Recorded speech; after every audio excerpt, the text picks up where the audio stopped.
Salut à tous, bienvenue dans cette série de vidéos. Moi c'est Ted, j'ai 24 ans, et aujourd'hui j'ai décidé de prendre la parole sur des sujets qui, selon moi, méritent d'être abordés plus librement. Dans les prochaines vidéos, on va parler de thèmes encore trop souvent considérés comme tabous par notre société, comme l'addiction, la santé mentale et bien d'autres. Je vais vous partager mon expérience personnelle, ce que j'ai vécu, ce que j'ai ressenti, comment je m'en suis sorti, ou du moins comment j'essaye encore de m'en sortir aujourd'hui. Je tiens à préciser, je ne fais pas pour qu'on ait de la peine pour moi, ni pour attirer l'attention.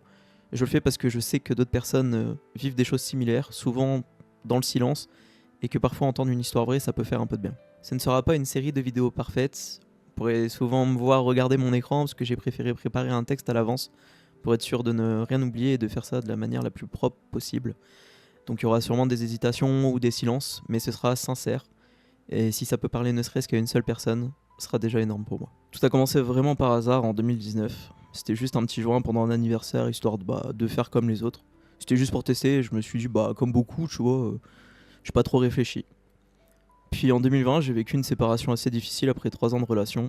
C'est un sujet, on en reparlera dans une prochaine vidéo, mais ça a vraiment changé beaucoup de choses pour mon futur. Après ça, je me suis mis à sortir un peu plus souvent. C'était un peu mon moyen de m'évader, je pense. Je traînais avec mes potes. J'ai découvert les sorties au bar, les soirées entre potes. Je me suis dit c'était ça la vraie vie et tout. C'était bien. c'était sympa. Au début c'était tranquille, on buvait un peu, on fumait de temps en temps, rien dans l'excès. Je me disais juste que je m'amusais et que je me reconstruisais à ma façon. Mais en 2022, quand j'ai eu mon premier appart, j'avoue c'est légèrement parti en couille quand même. Je me suis mis à fumer plus souvent, pas juste avec mes potes, mais aussi tout seul. Puis j'ai tapé un big burn-out en mai 2022, après quelques mois de travail dans un travail pas ouf. C'est un moment où je me suis complètement effondré, une vraie descente. J'étais vidé mentalement, à bout. Je tapais arrêt maladie, antidépresseur. J'avais plus de motivation. Pour moi, c'était vraiment un combo qui m'a fait me sentir encore plus vite qu'autre chose. Et au final, j'ai pris le raccourci le plus rapide de ma vie. Je me suis dit que fumer tous les jours, ça allait m'aider à tenir, à passer au travers. J'ai vite glissé dans une routine où je me levais tard. Je fumais dès que j'ouvrais les yeux. Façon de parler, bien évidemment. Parce que souvent il était déjà 15h, donc il n'y avait même pas de matin ou autre, je connaissais pas trop le matin en vrai. Et je continuais comme ça jusqu'au bout de la nuit, jusqu'à 2, 3, 4h, 5h, 5h du mat, ça dépendait des jours. C'était pas plus. Enfin, c'était vraiment plus pour le plaisir, c'était juste pour éviter de penser quoi. Et maintenant avec du recul, je vois bien que c'était clairement de l'autodestruction, c'est sûr et certain. Je le faisais sans m'en rendre compte, mais je me détruisais quand même. Pour moi, c'était rien de mal. Je sais que j'abusais parfois, surtout en soirée. Mais sans ça, j'étais triste et je rigolais plus. En 2023, j'ai dû rendre mon appartement. Financièrement, c'était un peu la merde. Donc, retour à la case départ, je suis retourné chez mon papa. Il savait que je fumais, mais lui, c'était vraiment pas son délire. Euh, mais bon, il disait pas grand chose parce que il y avait pas grand chose à dire entre guillemets. Il pouvait pas m'en empêcher ou autre. Et puis voilà, mais c'était pas une situation cool. Moi, je savais que ça le pesait quand même un peu cette situation, donc voilà. Pour moi, fumer, c'était vraiment devenu une habitude plus qu'un plaisir. Je fumais énormément, mais il y avait une accoutumance, donc je ressentais vraiment moins en moins d'effets quand je fumais qu'une seule fois, donc je fumais de plus en plus. Euh, C'était plus le même film qu'au début. Juste, je fumais pour continuer à fumer, mais j'en tirais pas plus de plaisir que ça, quoi. Je voyais bien que ça m'affectait, mais j'étais coincé. Je savais que ça servait à rien, mais au final, c'était devenu un besoin. J'étais mal quand je fumais pas, j'étais triste quand je fumais pas, je faisais rien quand je fumais pas. Et puis j'ai commencé à le sentir un peu sur mon cerveau aussi. Pas des gros trous noirs, mais des oublis chiants, répétitifs. Oublier pourquoi j'étais venu dans une pièce où j'avais posé un truc. C'est le genre de détails qui accumulaient d'une vraie sensation que t'es gazé constamment en fait, que t'es paumé, hein. Et au final, je me sentais pas mieux. Au contraire, c'est une habitude qui à la base devait m'aider à aller mieux. Et au final, je tournais juste en rond. Je pensais que ça allait me passer, mais non, c'était juste une illusion. Parce que au final, j'étais toujours aussi triste. Bon, aujourd'hui ça va mieux. Je vais pas le cacher, ça va mieux. J'ai réussi à sortir de ma dépression. J'en parlerai aussi dans une autre vidéo. Je fume encore. Je le cacherai pas. J'ai pas arrêté, mais je fume largement moins.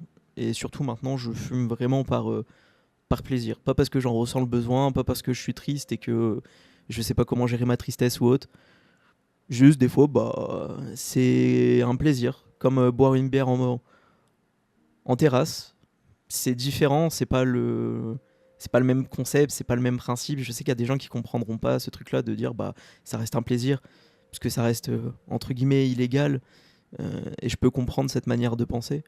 Mais c'est déjà un pas pour moi, pour le coup, je suis content.